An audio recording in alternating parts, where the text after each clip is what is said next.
To wrap up World War II, we're going to look at the legacies of the war. We'll look at what happens to Europe, what happens to Japan, and what it means for the United States now that the war is over.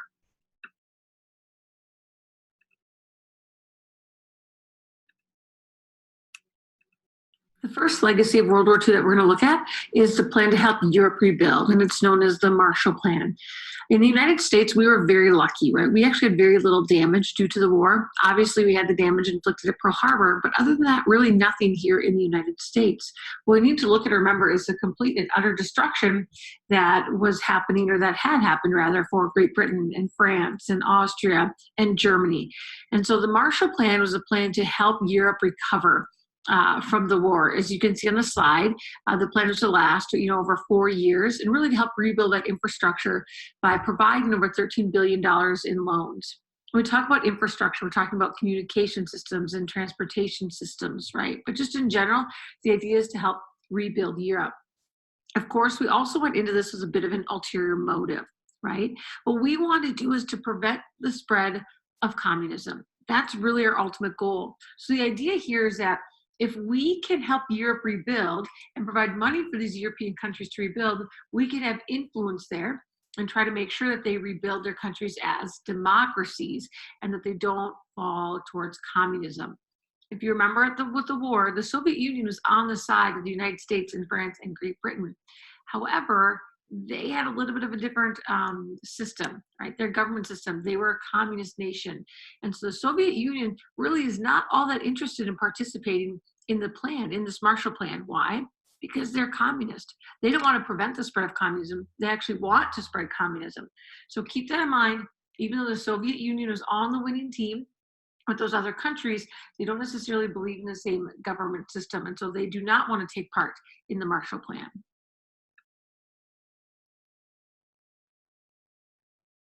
So now the question becomes, what do we do with Germany, right? If you think about post-World War I, they used appeasement, right? You had the Treaty of Versailles. However, no one was really there to make sure that the provisions of the treaty were being followed.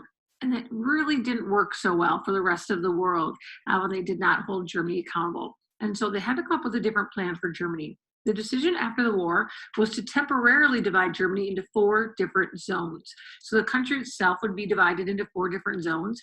And then you can also see in the Soviet area, which is the red one, you can see the city of Berlin. And the city of Berlin itself was also divided into 4 different zones. Each zone of Berlin, along with each zone of Germany, was divided and then given to the different allied powers. So you can see Great Britain has a green section, France has a blue section, the United States has the orange one, and then the Soviets get that red section, again, which includes the city of Berlin. The idea here is that each military would occupy their particular section, and they would try to set up democracies in each one of those sections. And then they would merge them together to create one Germany. But of course, Stalin's not going to want to do that. He's not going to want to unite his section of Germany with the others, right? Because he doesn't believe in democracy. And so what ends up happening is we end up with 2 separate countries where France, Great Britain, and the United States, they join their sectors of Germany, and they create a democratic West Germany, leaving then a separate country, East Germany, as more or less a Soviet-controlled, but really a communist East Germany. So that was never the intention. They were hoping to bring the country of Germany back together by 1952, but as you can see, it doesn't actually unite back into one country of Germany until the fall of the Berlin Wall in 1990.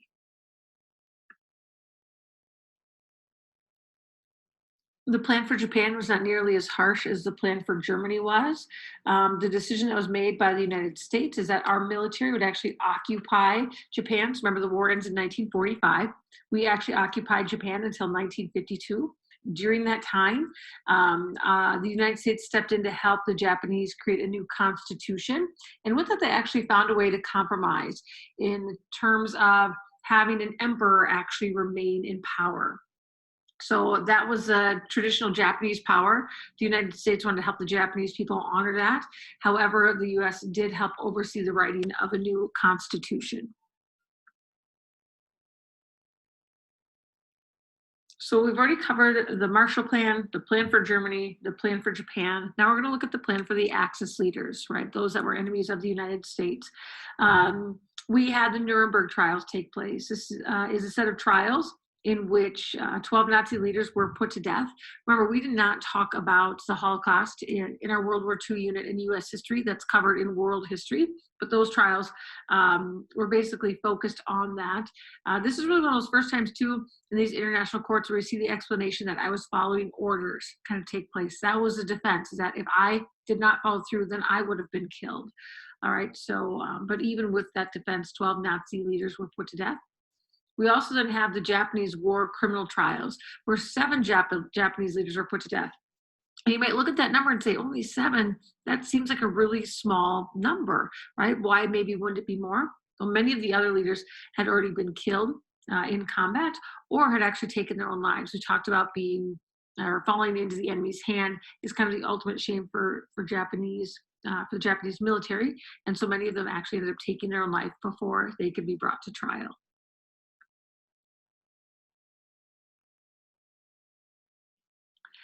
The next thing we're going to look at here is a plan for GIs. Remember, many of these young men were recruited or drafted into the war at a very young age. So the question then for them is, well, what's next? Right? If you think about it, many of them were drafted right out of high school or recruited right out of high school. And so they never had an opportunity to go learn a trade, right? To go to trade school or go to college.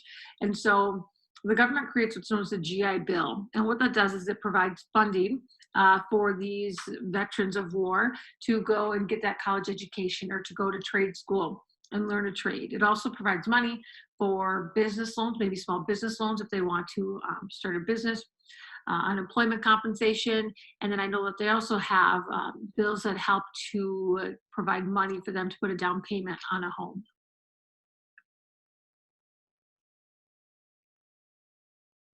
Perhaps one of the most significant legacies of World War II is the creation of the United Nations. If you remember post World War I, Woodrow Wilson had asked to keep or create an international peacekeeping body, and that was known as the League of Nations. The United States never actually joined the League of Nations. And the hope and the purpose of the League of Nations was to prevent another war like World War I from breaking out. So obviously we know that it was a massive failure because we did have World War II. And so after World War II, this international peacekeeping body known as the United Nations was created. It was an obvious need after World War II that we did need to have this in our world. So again, it's an international organization of nations that really work together to try to prevent conflict. That's the idea, is to try to prevent things before they get on the scale of becoming a war. Currently, there are 193 member nations in the United Nations, and it is still going strong today.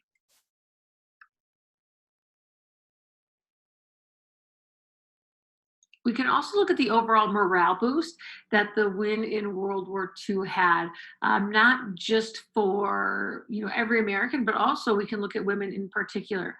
But the general attitude after World War II was a sense of confidence, right? Yes, there were large costs in the war, both financially and the human toll as well. But we won the war, right? It gives us this idea that we can really do anything. If you think about it, we joined World War I and we win. We joined World War II and we win. We helped bring down Germany not once, but twice, right? We also bring down the Empire of Japan. And so it really gives the United States a sense of accomplishment and like we can do anything. And it really solidifies the United States as one of the world powers.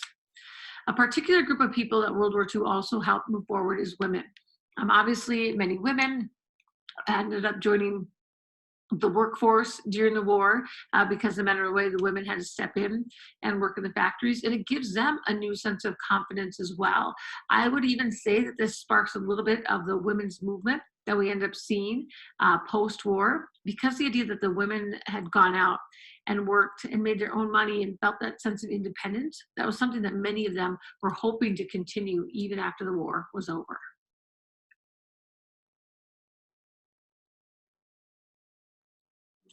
I mentioned on the last slide how we saw the beginning of the women's movement post World War II after women were given this confidence boost. We also see a spark enthusiasm over the civil rights movement here in the United States post World War II. If you think about it, we had African Americans and Latino Americans, fighting in the war, saying, "Hey, we fought Nazi racism. We were there to protect people from the Nazis because of the Nazis and their racist point of views. But what about racism at home?"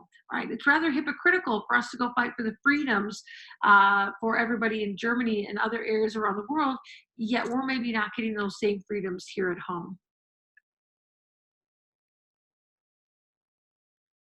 And on the final slide here, we already are very well aware of this, but we know that the economy fully recovers from the Great Depression and that it was wartime production that actually ends the Great Depression for us. So our economy is fully recovered. And then, of course, you have the baby boom, right? People are home from the war. They're feeling great. It's an exciting time for everyone. Families are back together. And so we have the baby boom, which impacts us. And that legacy continues to impact us even today.